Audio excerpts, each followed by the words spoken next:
Hi friends, సినిమాలోకి చాలామంది హీరోలు అవ్వడానికే వస్తారు. కానీ అందరికీ వెంటనే హీరో ఛాన్స్ దొరకాలి అంటే అంత సులభమైన విషయం కాదు. ముందుగా ఏదో ఒక రకంగా ఇండస్ట్రీలో ఉండాలి. ఇండస్ట్రీలో నిలదొక్కున్నాక ప్రేక్షకుల్లో మంచి క్రేజ్ సంపాదించుకొని మరోవైపు సర్కిల్ కూడా పెరిగితే ఆ తర్వాత ఏదైనా ఛాన్స్ ఉంటుంది. అంతేకాని అందం ఉంది, డ్యాన్సులు ఫైట్లు చేసేస్తాను అంటూ హీరో అవ్వాలనుకుంటే మొదటికే మోసం వస్తుంది. ప్రేక్షకులు ఓన్ చేసుకుంటేనే ఏదైనా సాధ్యమవుతుంది. మళ్ళీ ఇక్కడ రెండు రకాలు ఉంటాయి.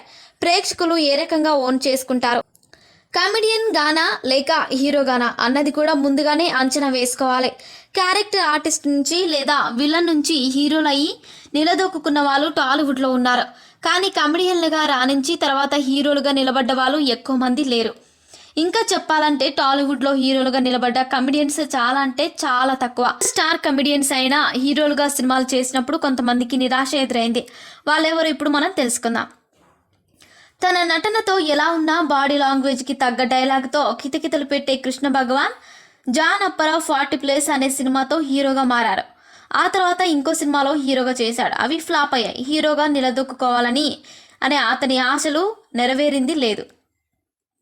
ఇక కామెడియన్గా, క్యారెక్టర్ ఆర్టిస్ట్గా, దర్శకుడిగా, హోస్ట్గా, సెకండ్ హీరోగా అవసరాల శ్రీనివాస్ అందరికీ సుపరిచితం. కానీ హీరోగా చేసిన బాబు బాగా బిజీ, పెద్దగా ఆకట్టుకోలేదు. దీంతో ఇతను హీరోగా నిలబడలేకపోయాడు.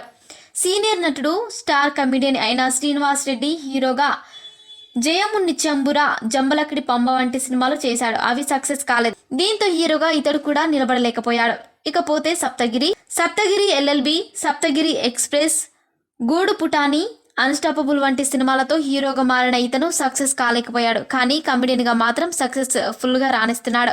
జబర్దస్త్ కమెడియన్గా పాపులర్ అయిన ఇతను ఆ తర్వాత సినిమాలో కూడా కమెడియన్గా రాణించాడు. కానీ తర్వాత హీరోగా మారి శంభో శంకర, నేనే కేడి నెంబర్ 1 వంటి సినిమాలు చేశాడు. తర్వాత కూడా హీరోగా ఇంకో 2 సినిమాలు చేసినా అవి కూడా సక్సెస్ కాలేదు. ఇప్పుడు ఇతని చేతిలో పెద్దగా ఛాన్సులు కూడా లేవు. ఇకపోతే పలు సినిమాల్లో నటించిన నటుడిగా గుర్తింపు సంపాదించుకోలేకపోయిన ధనరాజ్ జబర్దస్త్ కామెడీ షోతో పాపులర్ అయ్యాడు. ఆ తర్వాత హీరోగా మారి పనిలేని పులిరాజా అనే సినిమా చేశాడు. అది ఫ్లాప్ అయింది. ఆయన హీరోగా నిలబడాలి అని ఇంకా సినిమాలు చేస్తూనే ఉన్నాడు. ఇక కమెడియన్ అయినప్పటికీ దాదాపు సెకండ్ హీరో రేంజ్లో క్రేజ్ సంపాదించుకున్నాడు రాహుల్ రామకృష్ణ. అయితే మెయిన్ హీరోగా నెట్, ఇంటింటి రామాయణం వంటి పలు సినిమాలు చేసిన హీరోగా రాణించలేకపోతున్నాడు. జబర్దస్త్ కమెడియన్గా పాపులర్ అయిన తర్వాత సినిమాలో చిన్న చితక పాత్రలు చేస్తూ పాపులర్ అయ్యాడు. ఇతను తర్వాత రంగస్థలం సినిమాతో మంచి క్రేజ్ సంపాదించుకున్నాడు. హీరోగా కూడా మారి నేను నా నాగార్జున సినిమా చేశాడు. అది ఫ్లాప్ అయింది. దీంతో మళ్ళీ హీరో ఛాన్స్ల వైపు ఇతను దృష్టి పెట్టడం లేదు. యూట్యూబ్లో వైవాతో క్రేజ్ సంపాదించుకున్న ఇతను ఆ తర్వాత కమెడియన్గా బాగా పాపులర్ అయ్యాడు. ఈ మధ్యనే సుందరం మాస్టర్ అనే సినిమాతో హీరోగా మారాడు. అది మెప్పించలేదు. ఇతని కూడా జనాలు హీరోగా యాక్సెప్ట్ చేయలేదనే కామెంట్స్ ఎక్కువగా వినిపిస్తున్నాయి. మస్తు షేర్స్ ఉన్నారాతో హీరోగా మారాడు స్టార్ కమెడియన్ అభినవ్ గోమాటం. ఈ సినిమాకి కూడా నెగిటివ్ టాక్ వచ్చింది. దీంతో హీరోగా ఇతన్ని ప్రేక్షకులు యాక్సెప్ట్ చేయడం కష్టమనే కామెంట్స్ మొదలయ్యాయి. మరిన్ని ఇంట్రెస్టింగ్ అప్డేట్స్ కోసం మా ఛానల్ని సబ్స్క్రైబ్ చేసుకోండి.